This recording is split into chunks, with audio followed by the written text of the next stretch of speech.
Ciencia, salud y medio ambiente. Cuarto grado. Época seca y lluviosa, parte 2. Bienvenidos, estimados estudiantes, a una teleclase más. En esta clase vamos a continuar con el tema anterior. ¿Recuerdas cuál era el tema con el que empezábamos a hablar la semana pasada? La semana pasada estuvimos hablando sobre el tema de época seca y época lluviosa.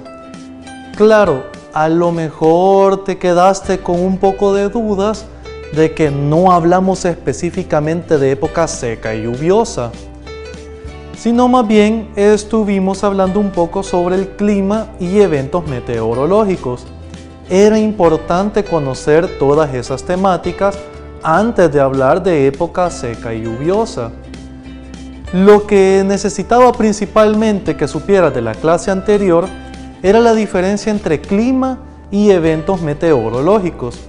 En resumen, cuando hablamos de eventos meteorológicos, hablamos de todas estas variables como presión, temperatura, convección, humedad. Pero cuando estamos hablando de clima, estamos hablando de cómo todos estos eventos meteorológicos se van acumulando en el transcurso del tiempo. Y llamamos clima a ese proceso de largo plazo. También mencionábamos que dado que el clima son todas estas condiciones a largo plazo, existían unas regiones en el planeta las cuales era predominante cierto clima. Si recuerdas y si revisas tus anotaciones de la semana pasada, mencionábamos 3 zonas climáticas en general. Mencionábamos la zona climática cálida, que muchas veces también se le conoce como la zona tropical. Mencionábamos también la zona climática templada y mencionábamos la zona polar. ¿Cuál de estas es la que más nos interesa? ¿En cuál nos vamos a detener un poco más? Nos vamos a detener a hablar un poco más sobre la zona tropical, precisamente porque nosotros nos encontramos dentro de la zona tropical y por ende pues es la que como salvadoreños nos interesa mucho más. Así que en esta teleclase vamos a hablar sobre algunas palabras nuevas. Puede ser que algunas de ellas ya las conozcas porque las has escuchado en la televisión. Vamos a hablar sobre zona de convergencia intertropical, vamos a hablar sobre sequía, vamos a hablar también sobre el fenómeno del Niño. Así que si gustas, comencemos a hablar un poco sobre la zona de convergencia intertropical. Veamos un poco. Muy bien, comencemos hablando de la zona de convergencia intertropical. Primero que nada nos interesa saber dónde se encuentra esta zona. Como ya habíamos dicho anteriormente, la zona climática que principalmente nos interesa es la zona climática tropical. Veamos la siguiente imagen. En esta imagen tenemos el continente de América y tenemos las 2 líneas que delimitan el trópico de Cáncer y el trópico de Capricornio. Recordemos que en esta región es donde se encuentra la zona tropical. Mencionábamos en la sesión anterior que esta zona recibe mucha radiación solar. Como nosotros ya habíamos también deducido en la clase anterior, al recibir bastante radiación solar, existe mucha humedad, mucha evaporación. Estas condiciones provocan que empiecen a darse choques de diferentes masas de aire, masa fría y masa cálida. Precisamente cuando estas chocan, cuando estas convergen, es que ocurre la zona de convergencia intertropical. Pero esta región no es una región fija, no es que todo el tiempo se encuentra en el mismo lugar. Va variando conforme va variando las condiciones de radiación solar que recibe la Tierra. Recordemos que la Tierra se encuentra inclinada. Si ves la siguiente imagen, en esta imagen vas a notar cómo se encuentra sombreada la región de la zona intertropical en 2 momentos diferentes del año. Obviamente en la imagen ya estás buscando identificar El Salvador. Si notas, en la región donde se encuentra El Salvador, dice julio. ¿Qué significa eso? Que aproximadamente en las fechas de julio es cuando tenemos la zona de convergencia intertropical aproximadamente encima o lo más cercano a El Salvador. ¿Por qué es importante esto? Porque la zona de convergencia intertropical nos va marcando los tiempos en los que vamos a tener la época lluviosa. Generalmente en El Salvador tenemos que la época lluviosa arranca desde el mes de mayo y termina en el mes de octubre. Y como te imaginas, en la región que queda abajo del Ecuador, un poco más al sur, cambian las condiciones y ellos tienen la época lluviosa en otros momentos del año. De ahí la importancia. Cuando tenemos la zona de convergencia intertropical cerca de El Salvador, lo que ocurre es un sistema de baja presión. Del experimento de la semana pasada recordarás qué ocurre cuando tenemos una baja presión. Pero si no lo recuerdas exactamente, veamos otro experimento para recordar un poco qué ocurre con estos sistemas de baja presión que tanto se mencionan en los noticieros. Veamos el siguiente experimento sencillo. El montaje de este experimento es muy sencillo. Como puedes observar, tengo acá un plástico, del plástico que se utiliza para envolver alimentos. Puedes utilizar también el plástico que utilizas para forrar tus cuadernos. En fin, simplemente necesitamos un plástico cualquiera.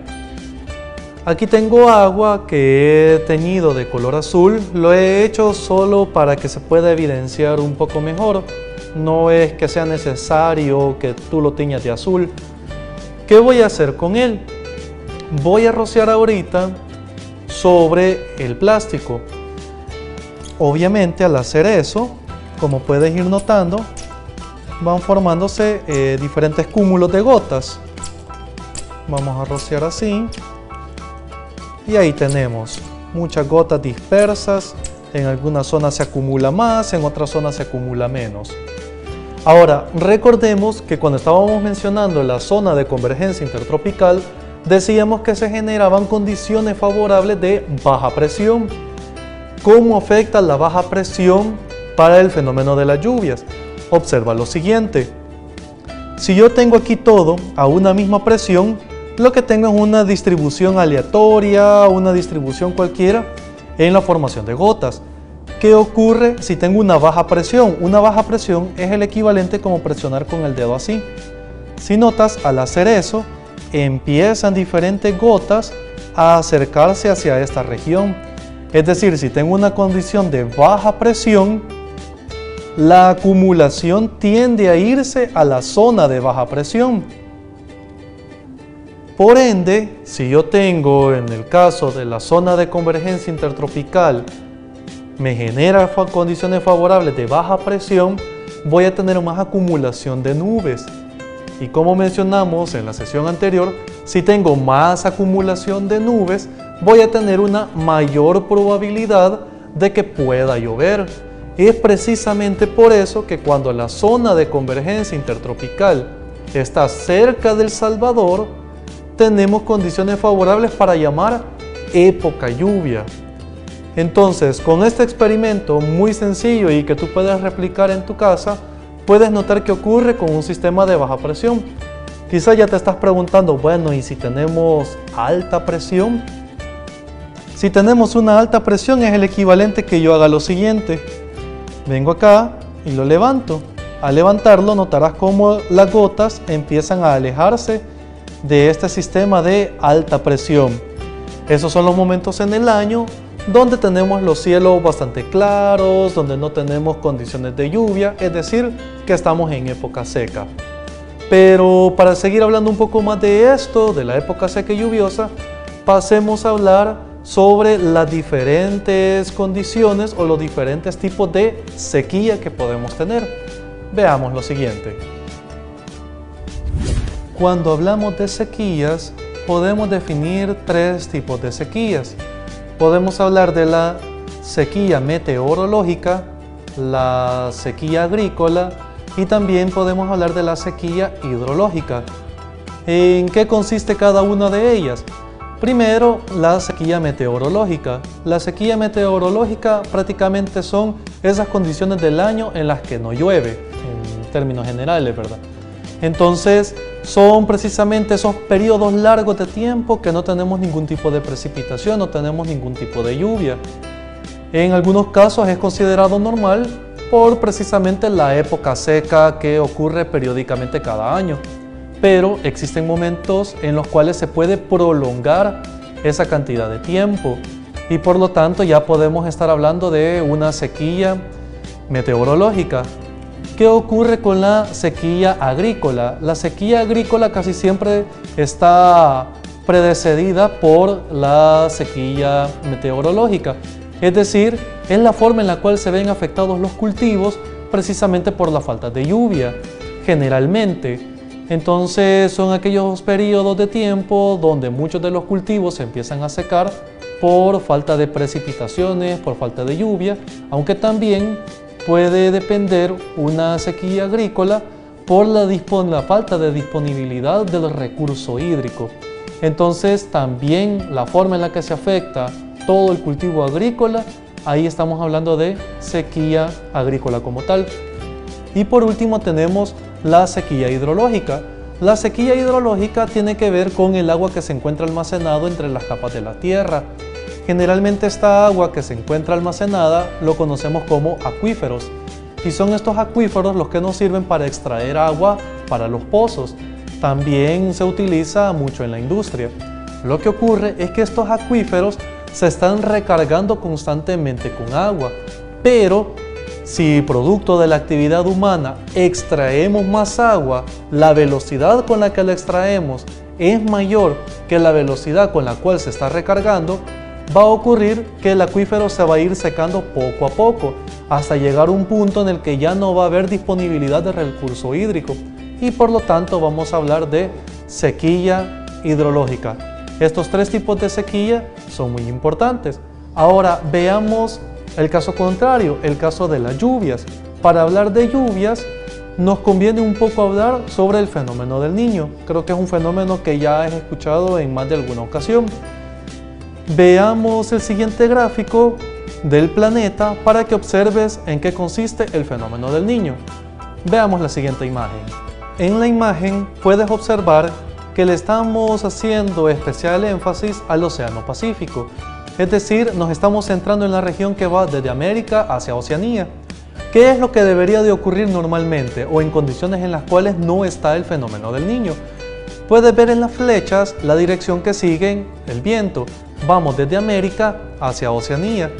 De tal manera que en condiciones normales hay un arrastre en las condiciones de temperatura, de tal manera que ocurre en la zona de Oceanía una mayor concentración de agua cálida.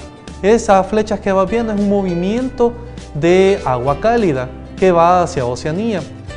¿Qué es lo que permite eso? Permite que del lado de Oceanía el agua se encuentre más cálida y por lo tanto se den condiciones de lluvia, mientras que en el lado de América, que es el que más nos interesa a nosotros, hay un flujo de corrientes de agua fría que vienen desde el sur y eso permite que se den unas condiciones menos favorables para la lluvia. Pero cuando hay fenómeno del Niño, ¿qué es lo que ocurre? Ese flujo normal no se da. Es decir, ese movimiento de los vientos desde América hacia Oceanía se ve cortado o se ve disminuido en una gran medida. Por lo tanto, en lugar de enfriarse las aguas que se encuentran en el Pacífico del lado de América, se empiezan a calentar. Este fenómeno no es nuevo, ya lo habían identificado unos pescadores peruanos de la región de Piata y estamos hablando que lo identificaron desde los años de 1800. Cuando ocurría este fenómeno, ellos sabían que no tenían condiciones favorables para la pesca y casi siempre notaban de que se daba en periodos entre 3 y 5 años y ocurría en la fecha de diciembre por las condiciones de las creencias religiosas y que se daba en las fechas de diciembre. Ellos decían de que era el niño Dios el que les mandaba decir que se estuvieran en sus casas y de ahí por qué viene el nombre del fenómeno del Niño. ¿Qué ocurre cuando tenemos el fenómeno del Niño? Que aumentan las condiciones favorables de lluvia en la región este de América. Por lo tanto, se dan condiciones favorables de humedad, de lluvias, de tormentas Y en el otro lado, en el lado de Oceanía, ocurre todo lo contrario. Tenemos épocas de sequía, un ambiente bastante seco. Entonces ahí podemos evidenciar cómo el fenómeno del Niño, dependiendo de la región geográfica donde se encuentre, o genera sequías o genera inundaciones. Lastimosamente, hemos llegado al final de este video. Espero que te haya gustado mucho la clase. Y como habrás notado, la dinámica de la época seca y la época lluviosa es una dinámica muy compleja. Sin embargo, hemos tratado de darte los aspectos más generales para que puedas comprenderlos. Te esperamos en este mismo espacio la próxima semana, aquí en Aprendamos en Casa. Nos vemos.